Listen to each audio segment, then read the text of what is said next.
On love. What is love? Ask him who lives. What is life? Ask him who adores. What is God? I know not the internal constitution of other men, nor even thine, whom I now address. I see that in some external attributes they resemble me, but when, misled by that appearance, I have thought to appeal to something in common and unburthen my inmost soul to them, I have found my language misunderstood, like one in a distant and savage land. The more opportunities they have afforded me for experience, the wider has appeared the interval between us, and to a greater distance have the points of sympathy been withdrawn. With a spirit ill-fitted to sustain such proof, trembling and feeble through its tenderness, I have everywhere sought sympathy and have found only repulse and disappointment. Thou demandest, what is love? It is that powerful attraction towards all that we conceive or fear or hope beyond ourselves, when we find within our own thoughts the chasm of an insufficient void, and seek to awaken in all things that are a community with what we experience within ourselves. If we reason, we would be understood. If we imagine, we would that the airy children of our brain were born anew within another's. If we feel, we would that another's nerves should vibrate to our own, that the beams of their eyes should kindle at once and mix and melt into our own, that lips of motionless ice should not reply to lips quivering and burning with the heart's best blood. This is love. This is the bond and the sanction which connects not only man with man, but with everything which exists. We are born into the world, and there is something within us which, from the instant that we live, more and more thirsts after its likeness. It is probably in correspondence with this law that the infant drains milk from the bosom of its mother. This propensity develops itself with the development of our nature. We dimly see within our intellectual nature a miniature, as it were, of our entire self, yet deprived of all that we condemn or despise, the ideal prototype of everything excellent or lovely that we are capable of conceiving as belonging to the nature of man. Not only the portrait of our external being, but an assemblage of the minutest particles of which our nature is composed. A mirror whose surface reflects only the forms of purity and brightness, a soul within our soul that describes a circle around its proper paradise, which pain and sorrow and evil dare not overleap. To this we eagerly refer all sensations, thirsting that they should resemble or correspond with it, the discovery of its antitype, the meeting with an understanding capable of clearly estimating our own, an imagination which should enter into and seize upon the subtle and delicate peculiarities which we have delighted to cherish and unfold in secret, with a fame whose nerves, like the chords of two exquisite lyres, strung to the accompaniment of one delightful voice, vibrate with the vibrations of our own, and of a combination of all these in such proportion as the type within demands. This is the invisible and unattainable point to which love tends, and to attain which it urges forth the powers of man, to arrest the faintest shadow of that, without the possession of which there is no rest nor respite to the heart over which it rules. Hence, in solitude or in that deserted state when we are surrounded by human beings, and yet they sympathize not with us, we love the flowers, the grass, and the waters, and the sky. In the motion of the very leaves of spring, in the blue air, there is then found a secret correspondence with our heart. There is eloquence in the tongueless wind, and a melody in the flowing brooks and the rustling of the reeds beside them, which by their inconceivable relation to something within the soul awaken the spirits to a dance of breathless rapture, and bring tears of mysterious tenderness to the eyes, like the enthusiasm of patriotic success, or the voice of one beloved singing to you alone. Sterne says that if we were in a desert, he would love some cypress. So soon as this want or power is dead, man becomes the living sepulchre of himself, and what yet survives is the mere husk of what once he was. That's our phone of doggy beach.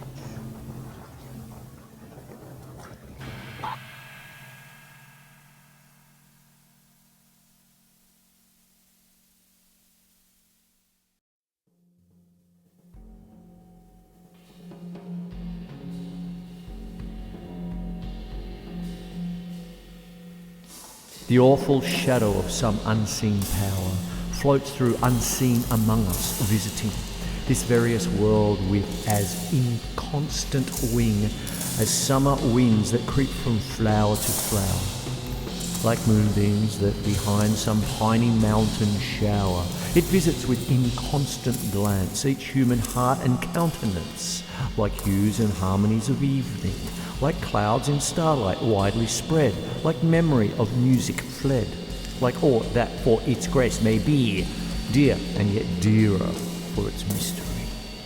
Spirit of beauty that dost consecrate with thine own hues, although dost shine upon of human thought or form, where art thou gone? Why dost thou pass away and leave our state, this dim vast vale of tears, vacant and desolate? Ask why the sunlight not forever whiz rainbows over yon mountain river, why aught should fail and fade that once is shown, why fear and dream and death and birth cast on the daylight of this earth such gloom, why man has such a scope for love and hate, despondency and hope.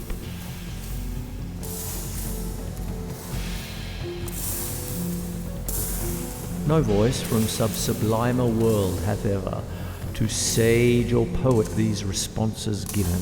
Therefore the names of demon, ghost and heaven remain the records of their vain endeavour, frail spells whose uttered charm might not avail to sever from all we hear and all we see, doubt, chance and mutability.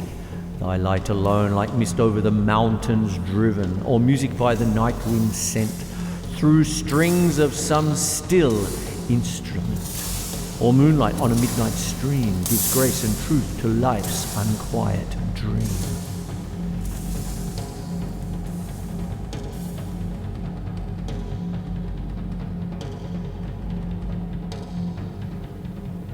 Love, hope, and self-esteem, like clouds depart and come for some uncertain moments lent. Man were immortal and omnipotent, didst thou, unknown and awful as thou art, keep with thy glorious train firm state within his heart. Thou messenger of sympathies that wax and wane in lovers' eyes, thou that to human thought art nourishment, like darkness to a dying flame, depart not as thy shadow came, depart not lest the grave should be, like life and fear, a dark reality.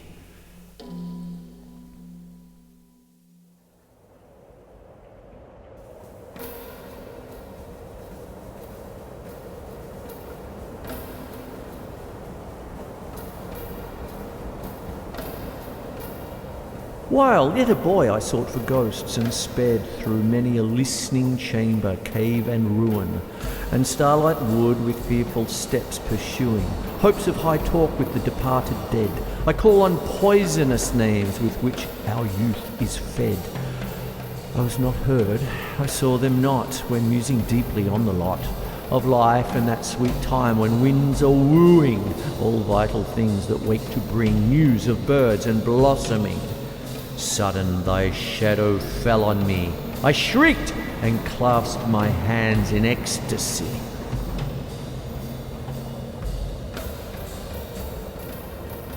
I vowed that I would dedicate my powers to thee and thine.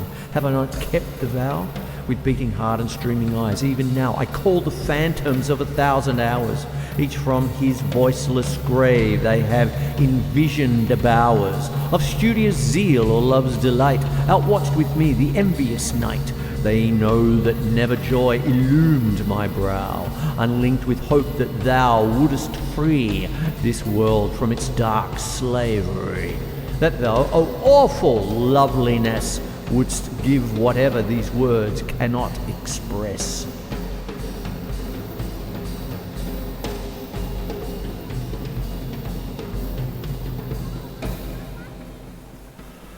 The day becomes more solemn and serene when noon is past. There is a harmony in autumn and a lustre in its sky, which through the summer is not heard or seen, as if it could not be, as if it had not been. Thus let thy power, which like the truth of nature on my passive youth descended to my onward life supply, its calm to one who worships thee, and every form containing thee, whom, spirit fair, they spells did bind, to fear himself and love all humankind.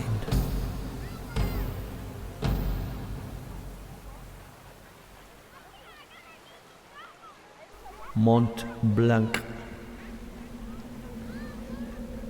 1. The everlasting universe of things flows through the mind and rolls its rapid waves, now dark, now glittering, now reflecting gloom, now lending splendor, where from secret springs the source of human thought its tribute brings. Of waters with a sound but half its own, such as a feeble brook will oft assume, in the wild woods among the mountains lone, where waterfalls around it leap forever, where woods and winds contend, and a vast river over its rocks ceaselessly bursts and raves. Thus thou, ravine of Arve, dark, deep ravine, though many-coloured, many-voiced vale, over whose pines and crags and caverns sail fast cloud shadows and sunbeams, awful scene, where power in likeness of the Arve comes down from the ice gulfs that gird his secret throne, bursting through these dark mountains like the flame of lightning through the tempest. Thou dost lie, thy giant brood of pines around thee clinging, children of elder time, in whose devotion the chainless winds still come and ever came, to drink their odours and their mighty swinging, to hear an old and solemn harmony, thine earthly rainbow stretched across the sweep of the ethereal waterfall, whose veil robed some unsculptured image, the strange sleep which, when the voices of the desert fail, wraps all in its own deep eternity. Thy caverns echoing to the Arve's commotion, a loud lone sound no other sound can tame. Thou art pervaded with that ceaseless motion. Thou art the path of that unresting sound.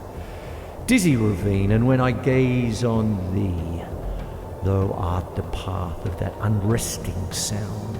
Dizzy ravine, and when I gaze on thee, I seem as in a trance sublime and strange, to muse on my own separate fantasy, my own, my human mind, which passively now renders and receives fast influencings, holding an unremitting interchange with the clear universe of things around. One legion of wild thoughts, whose wandering wings now float above thy darkness and now rest, where that or thou art no unbidden guest, in the still cave of the witch Poesie, seeking among the shadows that pass by, ghosts of all the things that are, some shade of thee, some phantom, some faint image, till the breast from which they fled recalls them. Thou art there.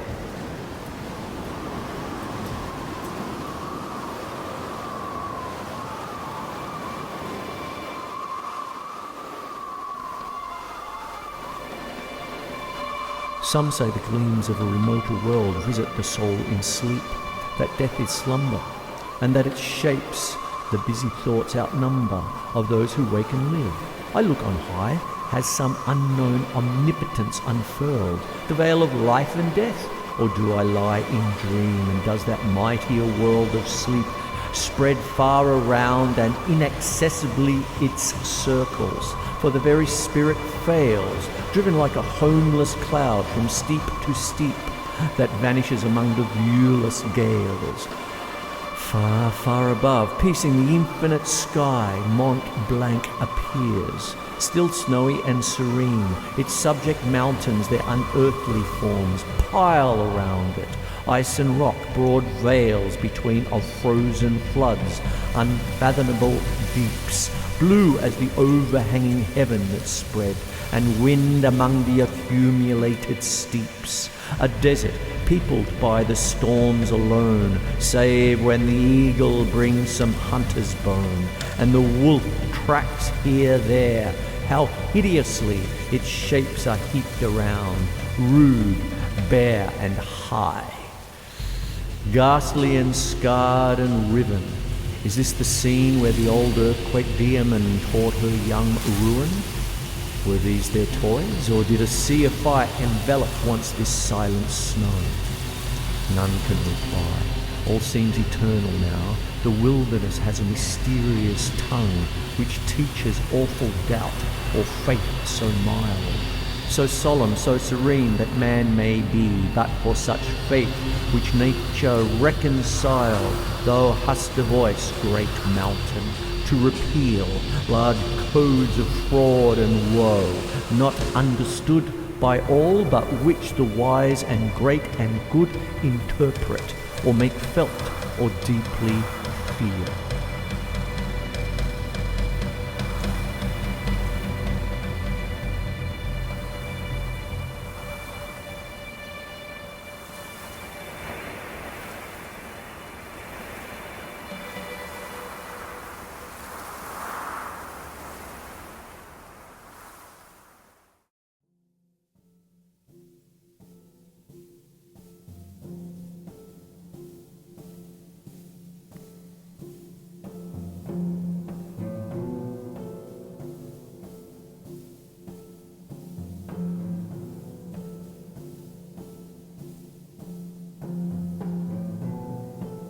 The fields, the lakes, the forests and the streams, ocean and all the living things that dwell within the daedal earth, lightning and rain, earthquake and fiery flood and hurricane.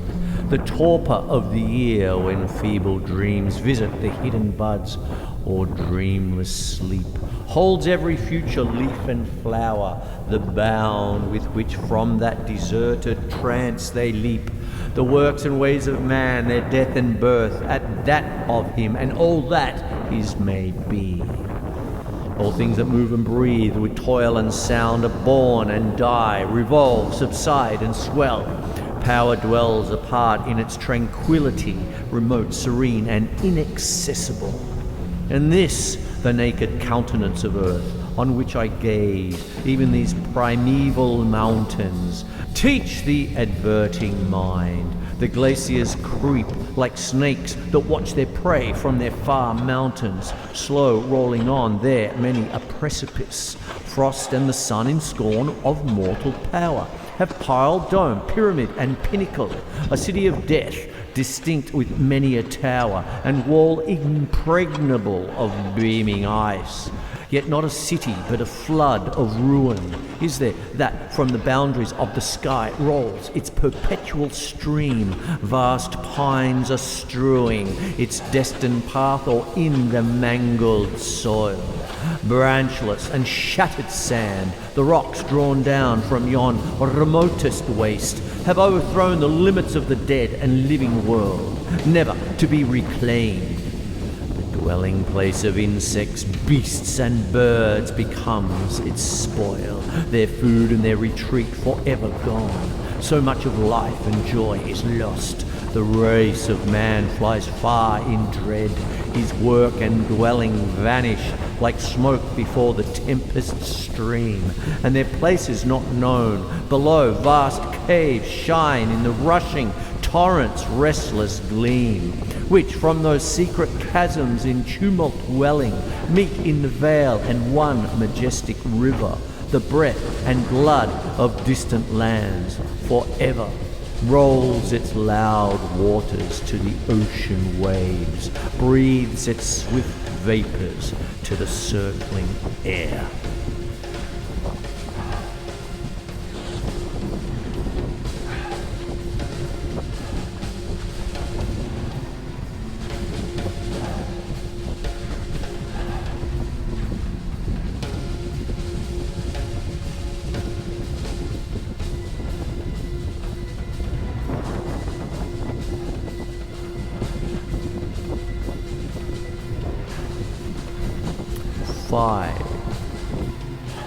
Mont Blanc yet gleams on high.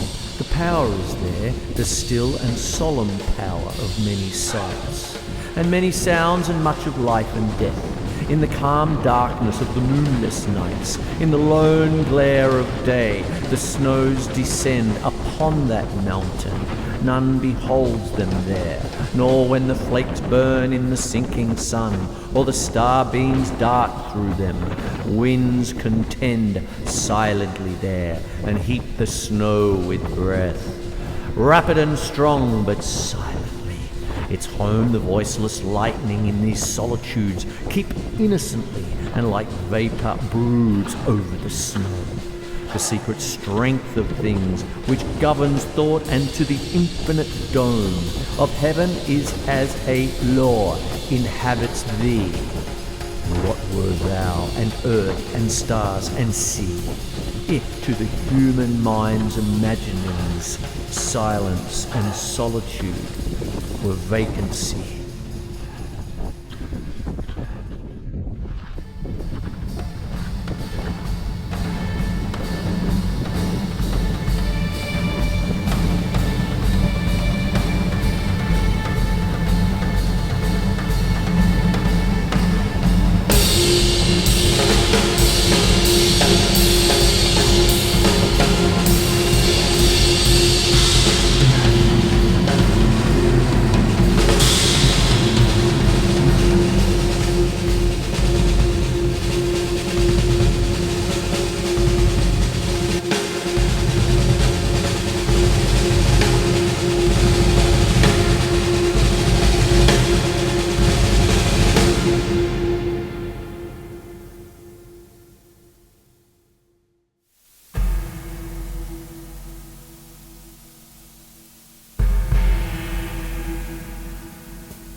I met a traveller from an antique land who said, "Two vast and trunkless legs of stone stand in the desert.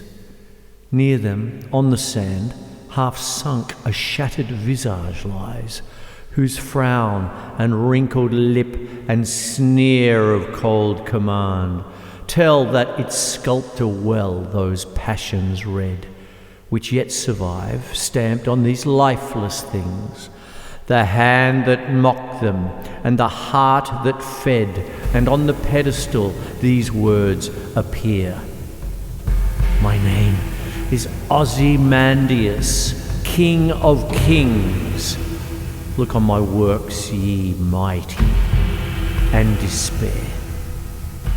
Nothing beside remains, round the decay of that colossal wreck, boundless and bare. The lone and level sands stretch far away.